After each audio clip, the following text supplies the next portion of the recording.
Welcome to Transform Now, the podcast brought to you by robotic process automation pioneer SS&C Blue Prism. Digital transformation has the potential to reshape the way companies service their customers, engage their employees, and manage their operations. Whether you're looking to develop strategies, tactics, or best practices to positively impact the future of work, or you're curious to see how other companies have successfully navigated their digital transformation programs, then this podcast is for you. We're here to help you transform now. Hello, everyone. I'm Michael Marchuk. Welcome to the Transform Now podcast. Today, we'll be talking with Elizabeth Altman and Christoph Riedl, who are part of a team that wrote a fascinating article for the Brookings Institute called Workforce, Ecosystems, and AI. Elizabeth and Christoph are masterminds when it comes to the future of work, and I am delighted to have them both on the show. Welcome, Chris and Liz. Nice to see you here. Thanks for having us.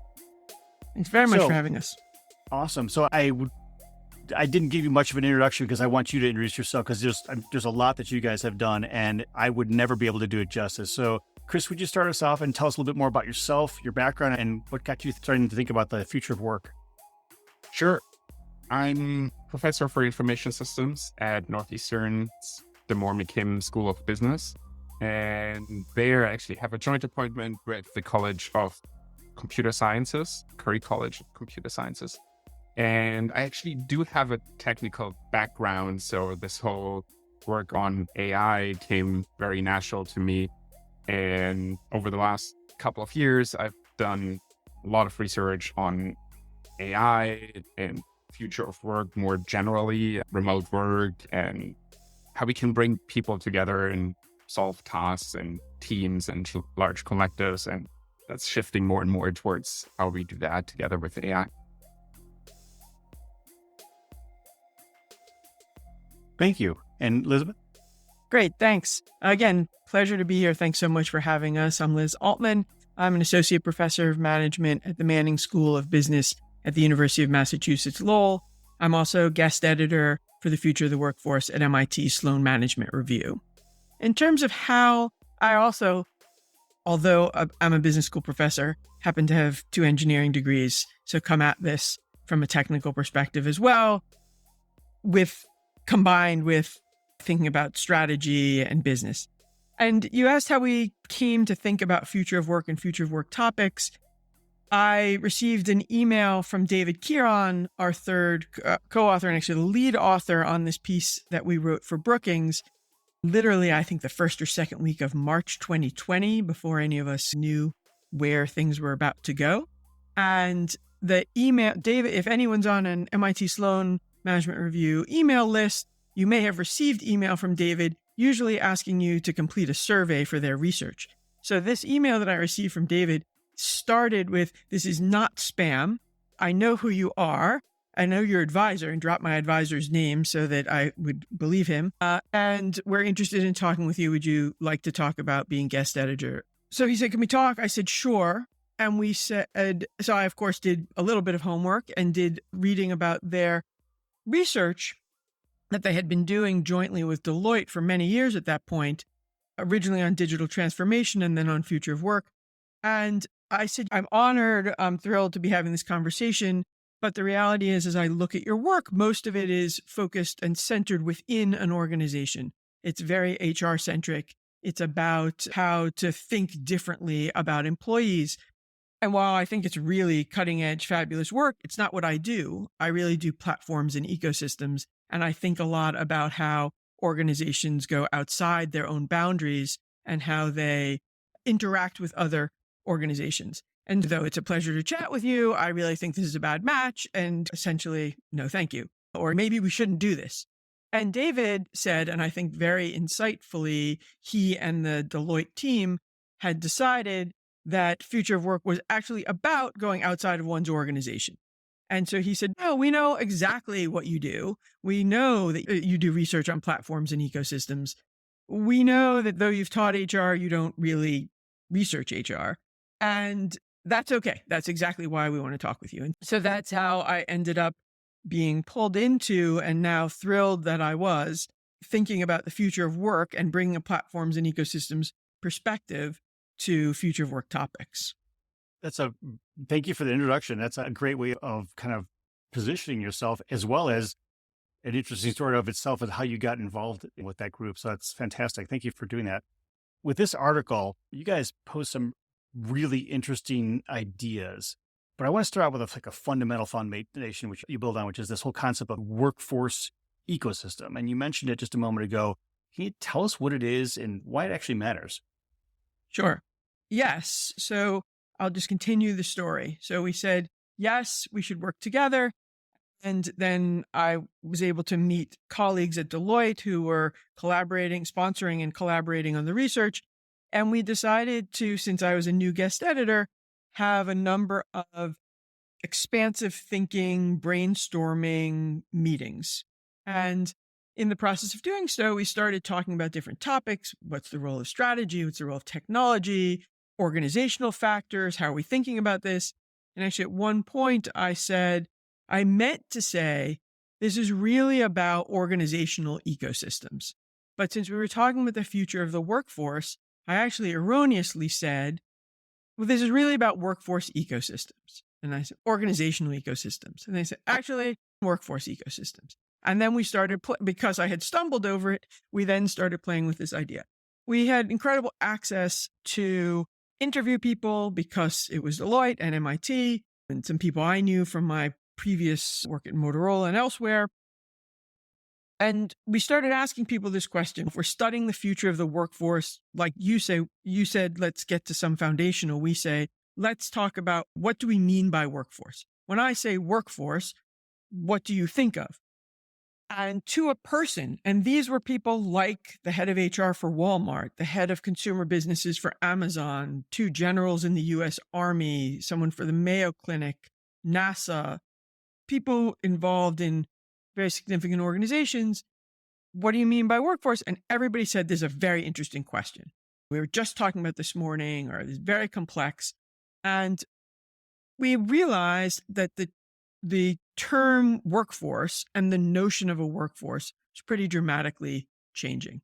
And you'll see in the article, we set out a definition for workforce ecosystems, which is consistent with the definition we use in the book that we recently published with MIT Press, cleverly called Workforce Ecosystems.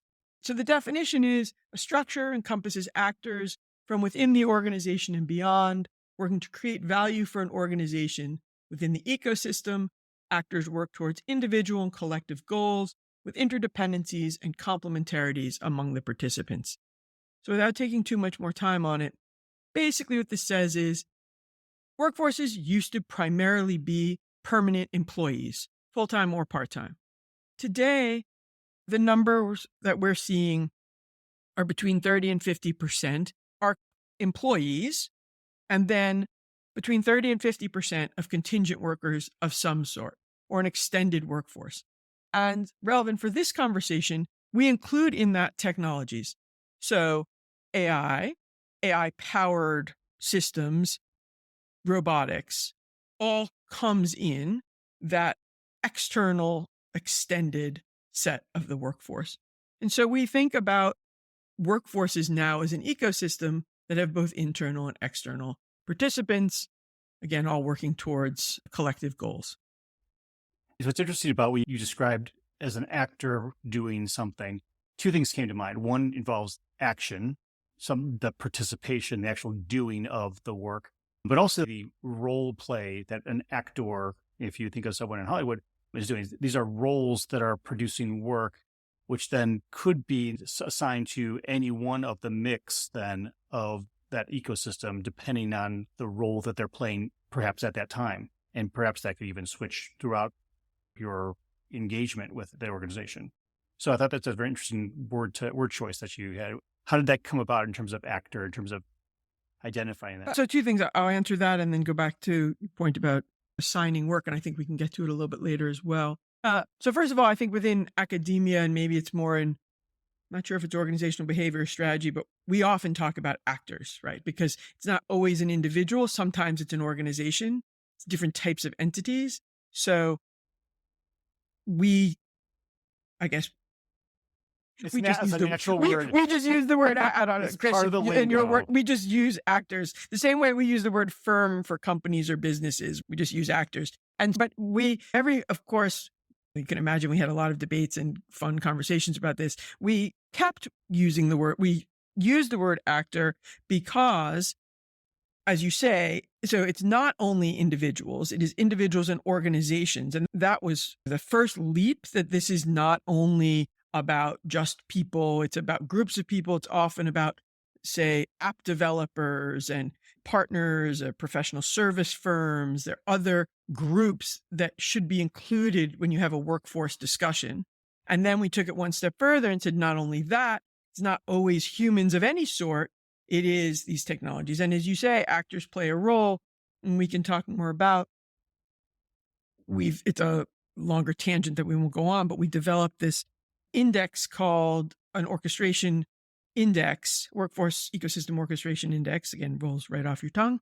And we talked about the difference between companies that are more and less mature at building and orchestrating workforce ecosystems, and those that we find are the best are those that know how to figure out what is the appropriate role for each player. And so often that's what should go to a contractor versus what should go to an employee. But increasingly, it's what's the role for human AI collaboration? How much should be human based? How much should be team based? How does this work? And that's where Chris and I started having these conversations. And he pointed out, rightfully, which helped lead to this article, the continuing to emerge an important role of this human and AI collaboration. And it fit beautifully. Chris and I know each other for years and reconnected relatively recently and realized that his research related to AI and my research related to workforce ecosystems was quite complementary, and it would make sense for us to start talking about it together. And then we brought in David because he also has been doing not only workforce ecosystems with me, but also AI research with other collaborators. And so between the three of us, we brought very distinct perspectives, but I think, very nicely overlapping perspectives that enabled us to produce this piece. That's When Liz excellent. and I were connecting over this topic, was really taken by the term actor and how they were thinking about, it's not just internal, it's outsiders as well. And I was like, this actually should go even one step further, right? Because these actors might not actually be humans at all. They might actually be robots, AI agents that can take some of these roles. And to me, it felt like a very natural extension of the whole workforce ecosystem idea. And that's one reason why it resonated so much with what I wanted to say in that piece. That makes sense. One of the parts in the article that you mentioned was talking about this whole concept of designing work, where you talk about how AI can basically create a flatter organization. Can you explain what you mean by that? Sure. I'll take that one. So it's important to realize that kind of how we currently think about jobs and how we have assigned jobs to kind of function and be assigned to an individual, how that really results from the technology we have available to do this kind of job design.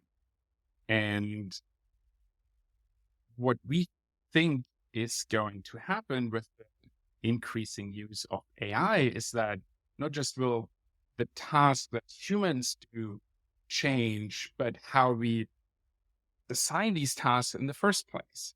And so if you think about, does this mean we're going to have AI bosses? On some level, a lot of jobs already do exactly that.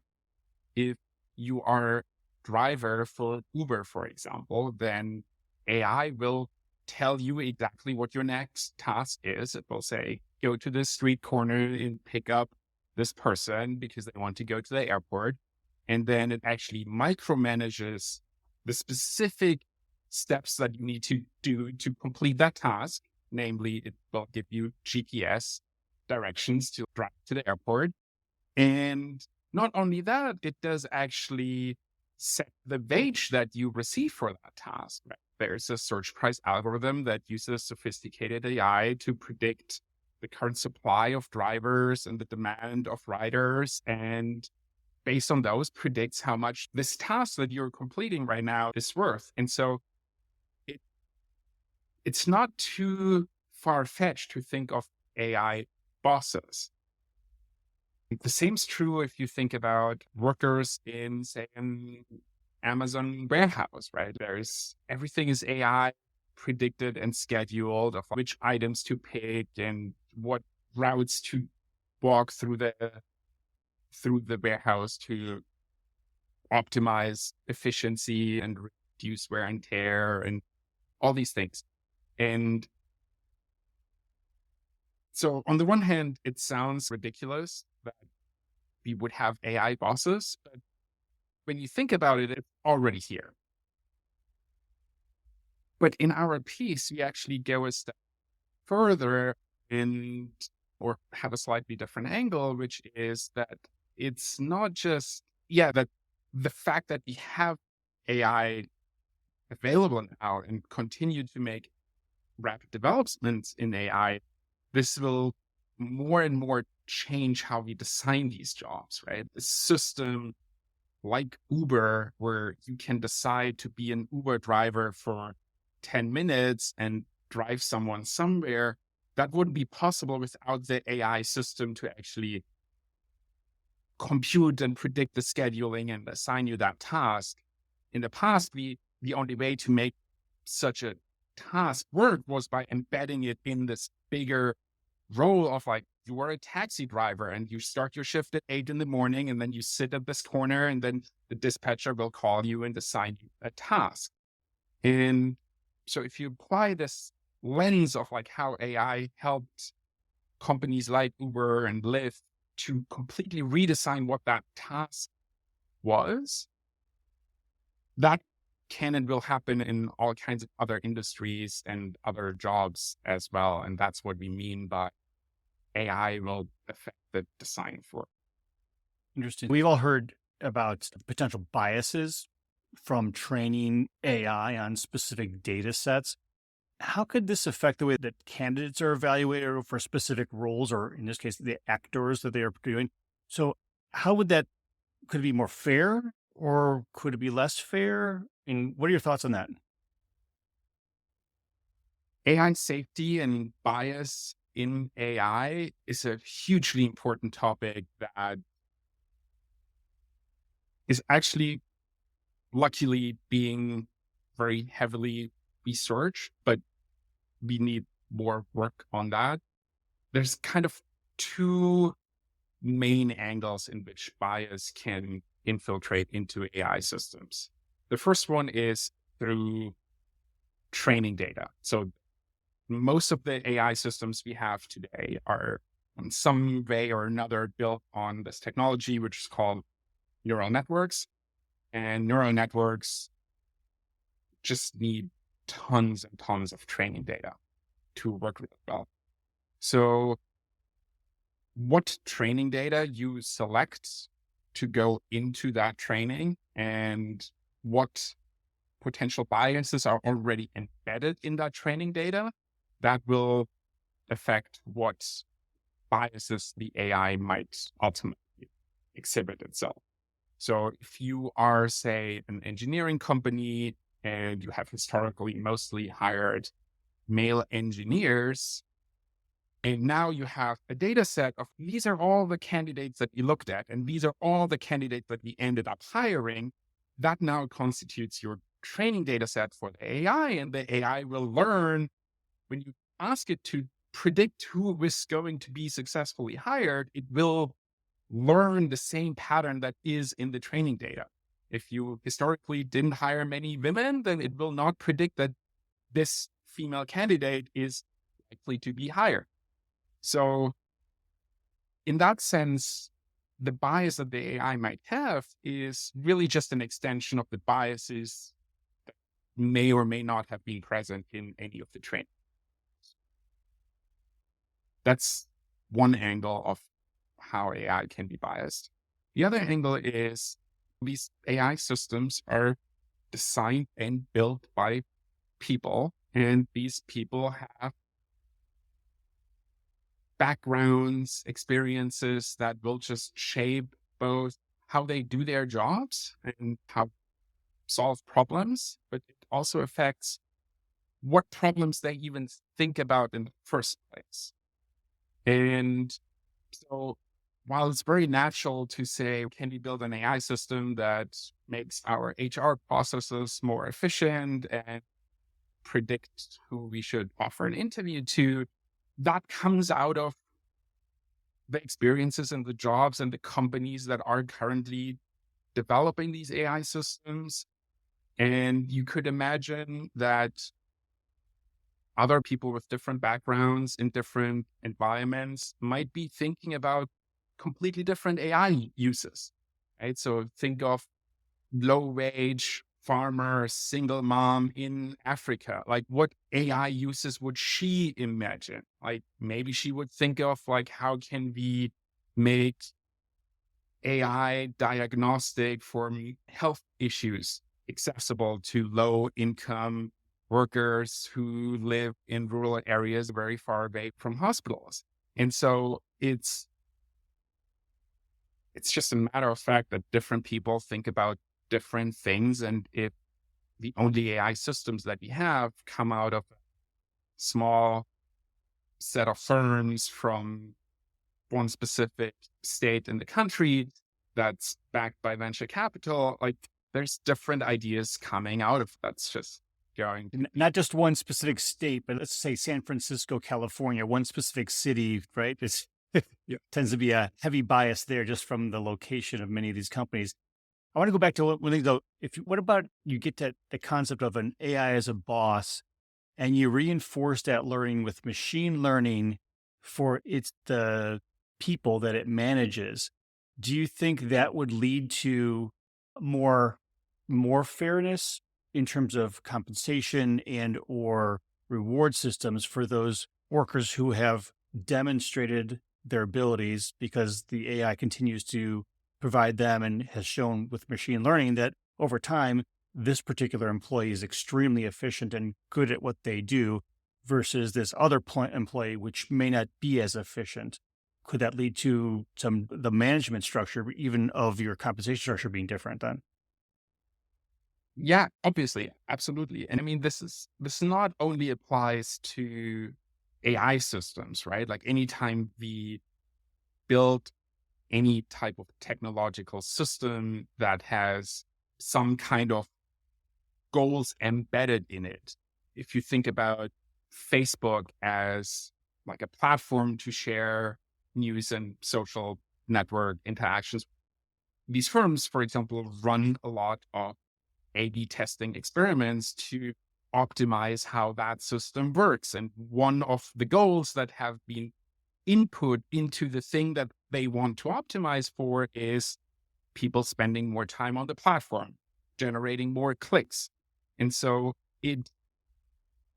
AI is just like the next iteration of that, where on some level, the designers, the managers, the decision makers in these environments make decisions about what am I trying to predict and what am I trying to optimize. And that could be clicks and revenue and train AI to predict and maybe even influence people to spend more money on my online shop and spend more time by clicking on links in the newsfeed that I'm presenting to you. Or it could be other goals of, I don't know, making workers happier, or it doesn't even need to be purely altruistic pro-social goals, right? It could even be things like, I want to, instead of optimizing for productivity, I want to optimize for happier workers that lead to less turnover. So I need to spend less time and effort on hiring new workers and retraining them. These are all decisions that someone is making to define the goals of what goes into these systems. So choosing the metrics sounds pretty important then from that perspective. And that's an age-old issue in all of businesses, right? Like what you don't measure doesn't get done, right? And so like bosses have thought for decades about defining the right KPIs to manage their organization. So it's not a new problem or new question at all. Liz? Yeah, I was just going to extend a point Chris was making. And actually, I think it was on a podcast, Michael, that you hosted that I was recently listening to. And your guest used the example, you can correct me if I'm wrong here, but your guest used the example of if they were trying to get somewhere and they were running 15 minutes late and they looked at Google Maps. And if Google Maps said, then they need to decide, did they believe Google Maps' estimate of time? And could they try to outrun it? Is there something they could do better than what the algorithm was telling them? And they said, if the map was totally clear and you could see there was no traffic, then he said, I know that Google Maps knows how fast I normally drive and how long this normally takes. So no, I probably can't outrun the estimate. But if there's a lot of traffic and there are a bunch of accidents, but I'm from around here maybe, and I know some back roads, I may think I can outrun the system, right? I'm going to try to beat this 15-minute late estimate. And it just struck me that's a discussion of trust and discussion of to what extent are you going to lean on the technology and when are you going to override it? And so as Chris said, this isn't a new issue. It's not really an AI issue only. It's a technology as collaborator, technology as part of your processes. And so deciding to what extent you're going to continue to, and so it comes up with bias as well, right? To what extent are you going to continue to lean on or not? And I'll just also add, we had a line, I don't remember who, I don't quite sure it wasn't me, I don't remember if it was David or Chris, who originally wrote this line in the article that said, policies seeking to reduce discrimination may need to wrestle with which bias, a human's or an algorithm's, is the most important bias to minimize. So I think that also aligns with this whole conversation where you have algorithmic bias, no doubt, it gets at the training and all the things Chris was mentioning. And you also have human bias. And now you have this new question of, does the human override the AI? And then how does policy deal with all of it? And so to me, there are all these different layers that make the conversation both complex and interesting. Chris? One thing I want to add is just like Liz said, like what goals we have is an age-old management question. And so AI is nothing new. But what is new is that once an AI system has been developed, the marginal cost of using it in other domains, in other firms is very low. And so what is changing, I think, is now there's fewer people making those decisions. If we look at what's happening with these LLMs, large language models, things like ChatGPT, for example, at least the way the technology is right now, these models are so complex and so costly to develop and train that we probably won't have hundreds of firms doing this, but we might have 2 or 3 firms doing this. And now, whatever goals are baked into these systems, those same goals will then apply to everyone who's going to use those systems. And so in that sense, it's nothing new, but deciding what the goals to optimize for should be carries a lot more weight if you develop one system and then a million people use it, as opposed to you decide what the KPIs for your 3-people company is going to be. That makes a lot of sense. So one of the things you guys mentioned a little bit was this whole concept of policies. So let's talk taxes here. There have been various policies in governments around the world that place a relatively high tax burden on businesses for the employees, the human employees that they hire. So businesses are looking at automation and robots, both physical as well as digital workers. This, of course, has caused governments to consider taxing robots. Can you explain how that might work or might not work? How government and business manage this balance? Sure. Yeah. So first of all, it's important to recognize that the existing tax code has, again, some goals baked into it already. And the tax code that we currently have here in the US favors capital expenditures over labor expenditures. And so implicitly, there is an incentive to spend money on capital to develop AI systems or robot automation to replace workers.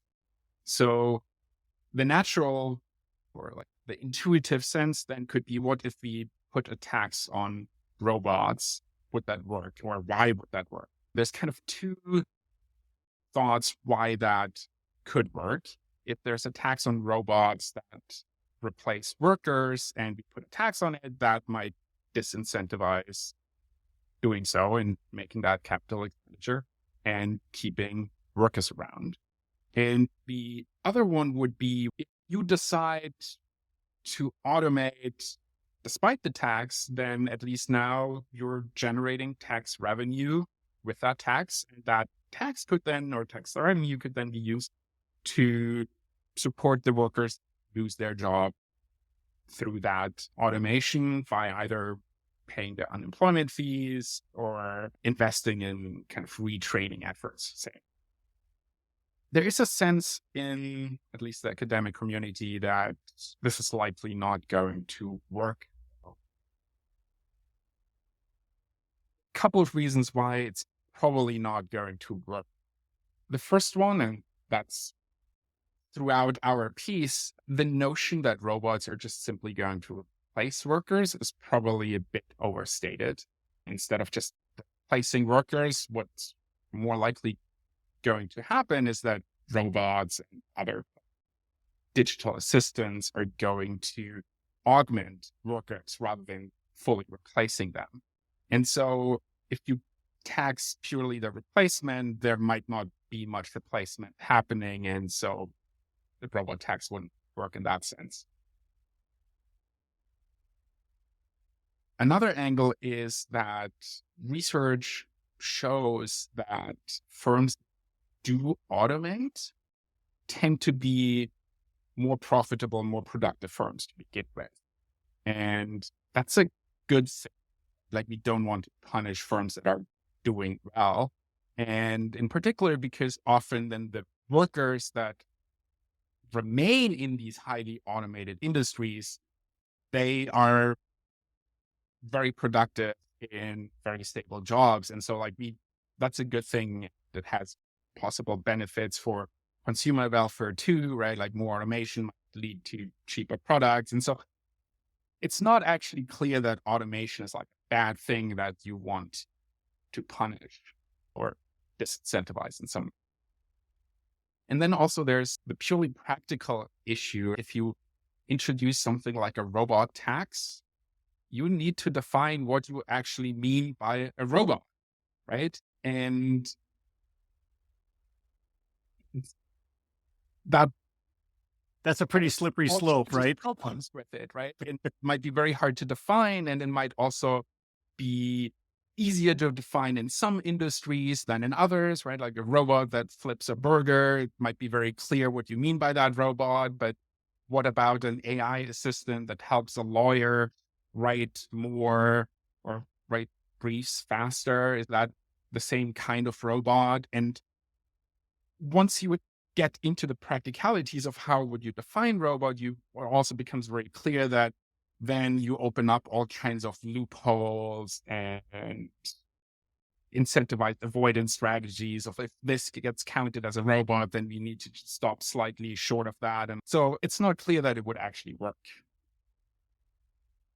I would just add, I think since fall of last year, as many people, I think it's the first technology to hit the fastest technology ever to hit 100 million users, right? With ChatGPT and LLMs, generative AI more broadly, we're all seeing much more clearly this model and mode of having an assistant that's AI powered. And so I had the great good fortune to be at MIT the other day and hear Ethan Mollick from Wharton speak. And just as a plug, he has a fabulous podcast.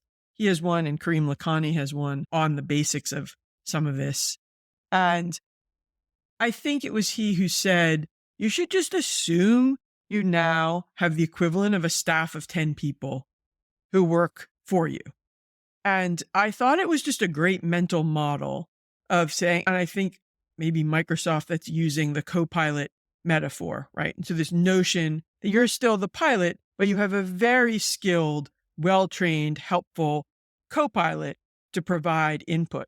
So all of these analogies and metaphors that we're now using for even as an individual, you now have a team. So pretty much anything you're working on, anything I'm working on, I have to keep reminding myself, and I'm sure very soon I'm not going to need to remind myself, I should check, right, what some of these tools have to suggest. And that doesn't mean they're going to do the work for me, but they very easily could. And already many times, I can give you examples, can spark thoughts or give ideas or reinforce an idea that I may have had. Or maybe I was thinking of 3 different ideas, but since it mentioned one of them, I realized, okay, that probably makes sense to explore a little more. So again, this notion that the AI is getting integrated in what we're doing every day. And then when you go back to having a question of tax policy and taxing robots, okay, so those aren't what we traditionally think of as robots, and they're not automating jobs the way we've been talking about automating jobs.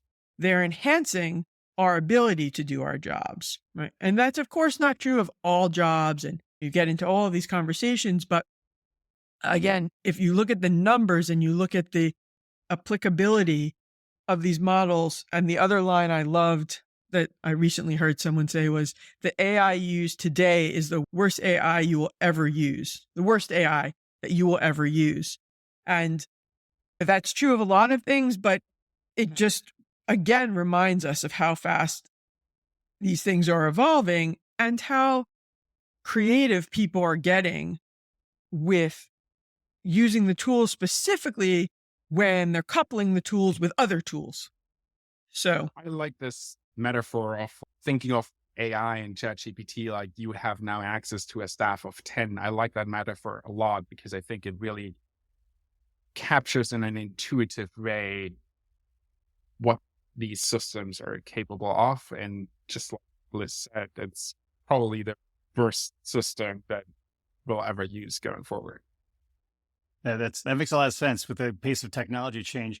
The one thing that, I don't want to go in a real big rabbit hole here, but it gets into that what is it? What is work?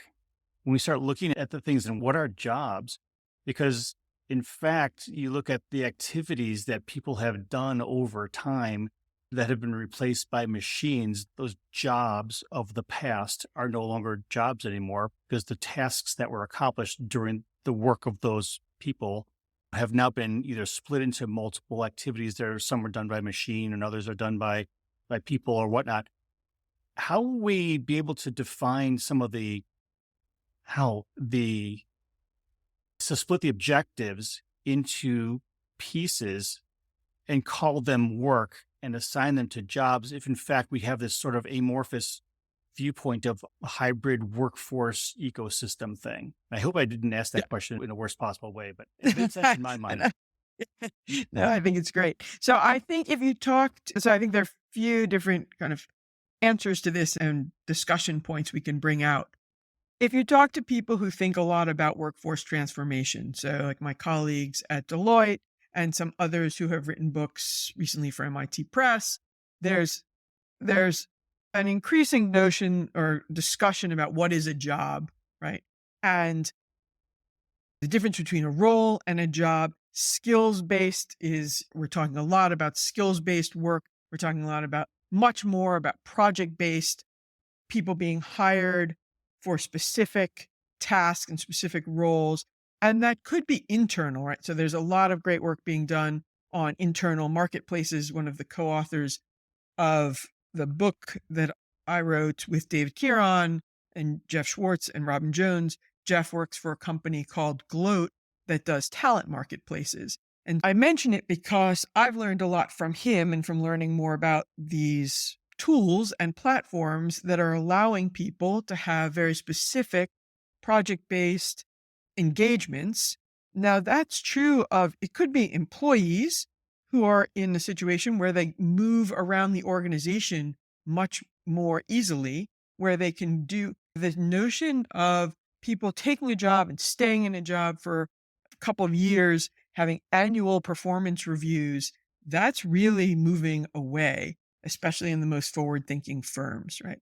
So it's much more the case where people are moving into a role where something needs to get done. It could be 6 weeks, it could be 3 months. In one of our pieces, we say, look, this could be hours or years, but it depends on the context and the outcome that you're looking for. It doesn't depend on the fact that it just should be an annual review cycle, which was the kind of de facto default before. And so all of that to say, there are a lot of great thinkers and people who are both thinking about and talking about and writing about the topic, and people who are implementing this in their own organizations and also implementing tools to enable this new way of thinking about work, workplace, workforces, work design. So I think we're going to see more and more of that. And I think there are great resources out there to learn more about it. I will point you also, or point listeners also, to this work that Chris and I are talking about today is an outgrowth of a broader project called that's part of the Big Ideas Initiative at Sloan Management Review. We have a landing page. You just go to SMR and look under Future of Workforce, and that has all of our writing, has I think like 10 pieces from the last 3 years. And one of them, the second research report we did, I think it was 2022's report. It's called Orchestrating Workforce Ecosystems. And in there, as I said, we discuss this notion of an orchestration index.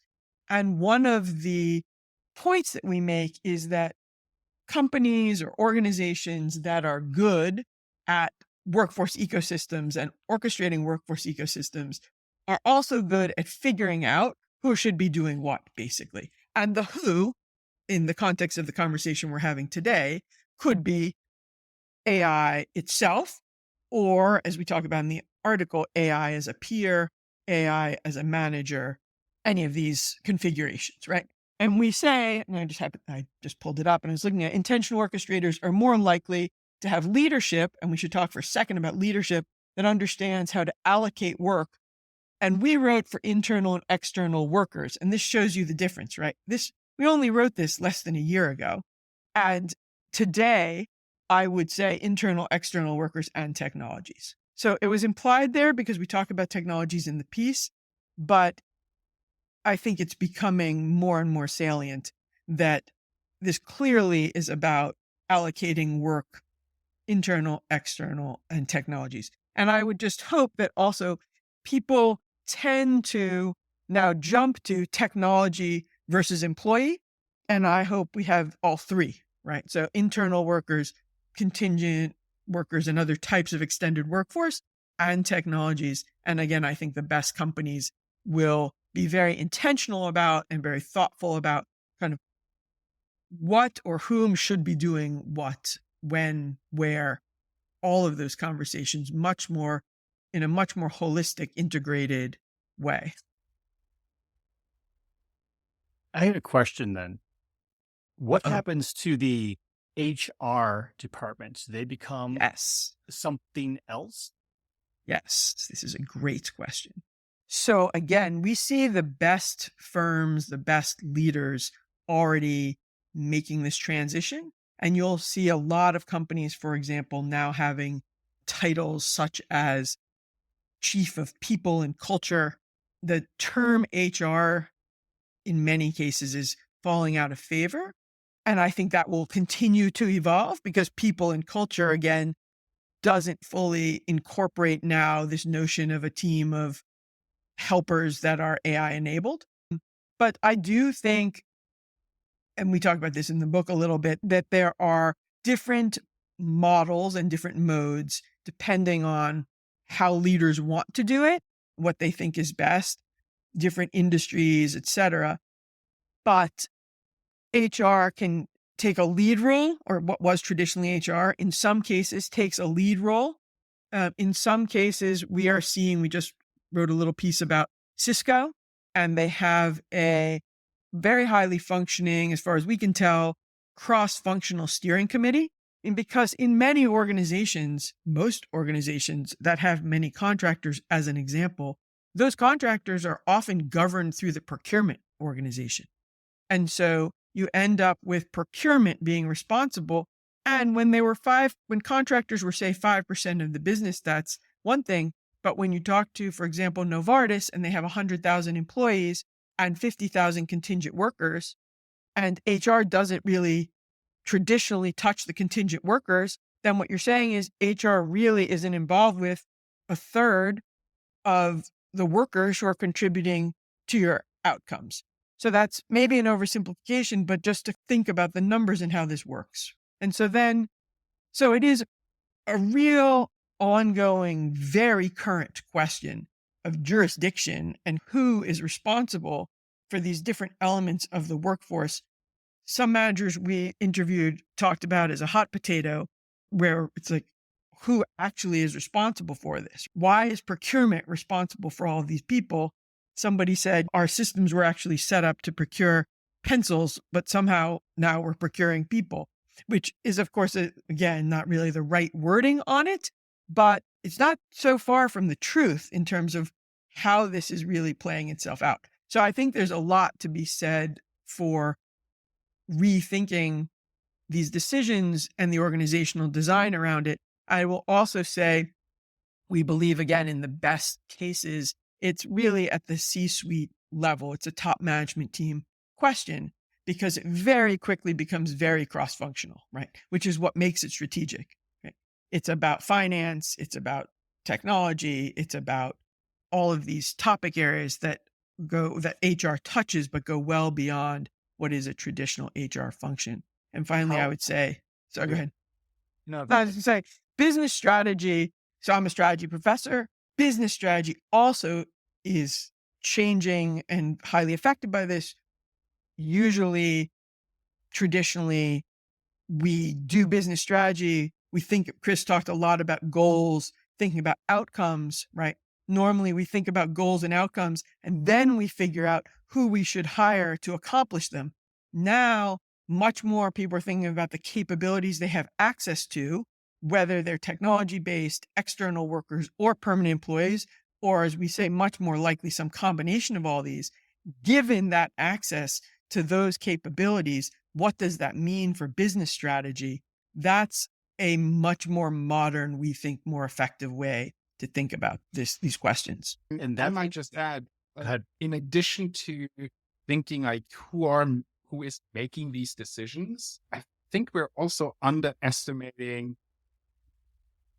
how these outside workers actually work and function. And in one of my current ongoing research, we actually have fascinating insights into workers in crowdsourcing and online labor markets that shows that these people have very strong sense of culture already.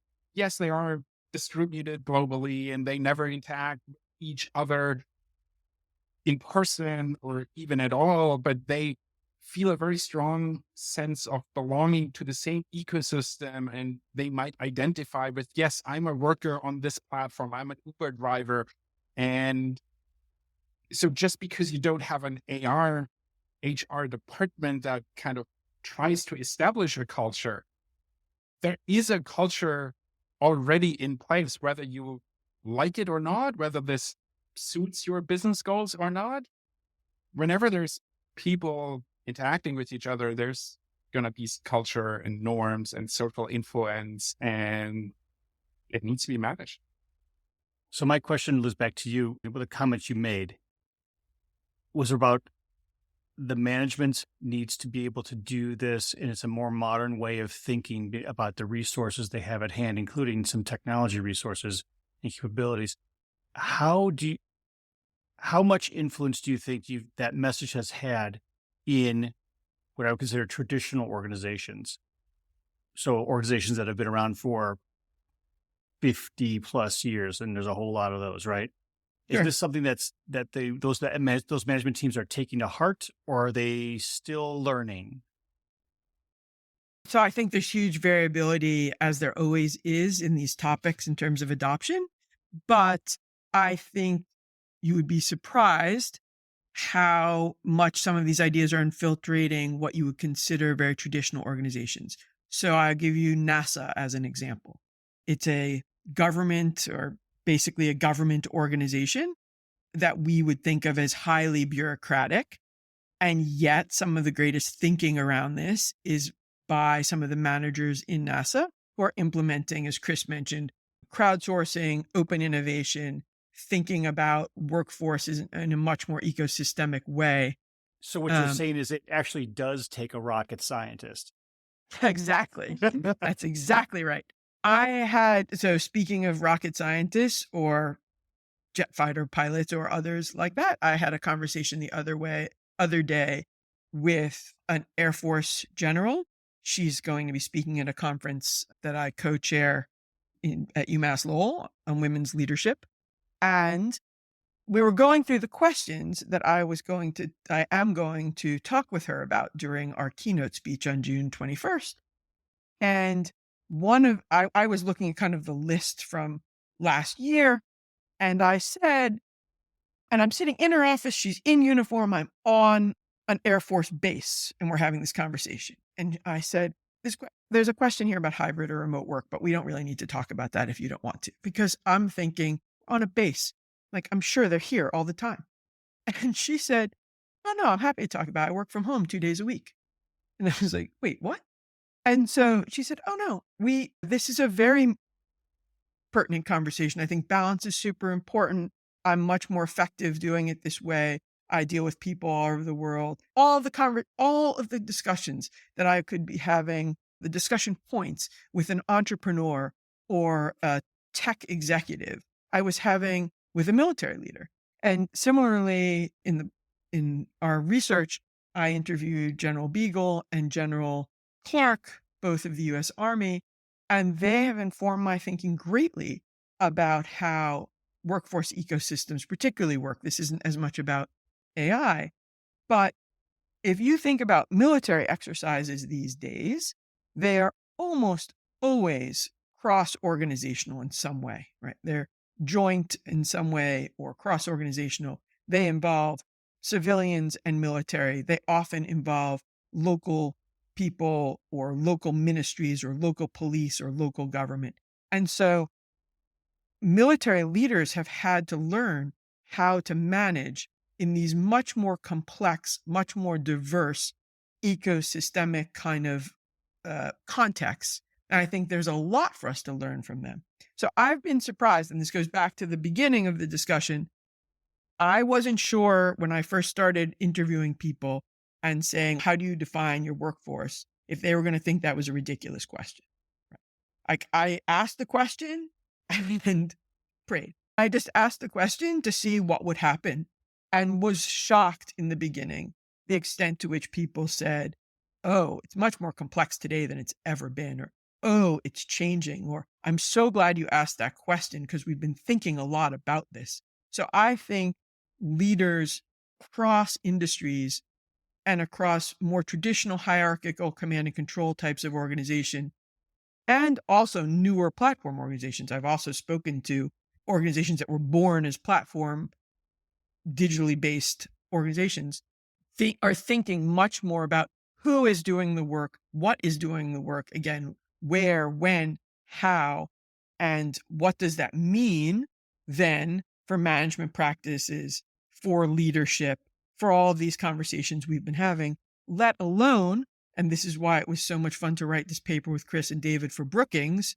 what does this mean for policymakers, and what should we be thinking about as policymakers are now turning to places like Brookings and elsewhere to think about what should we be thinking about? What are the questions, right? How should we be addressing some of these issues?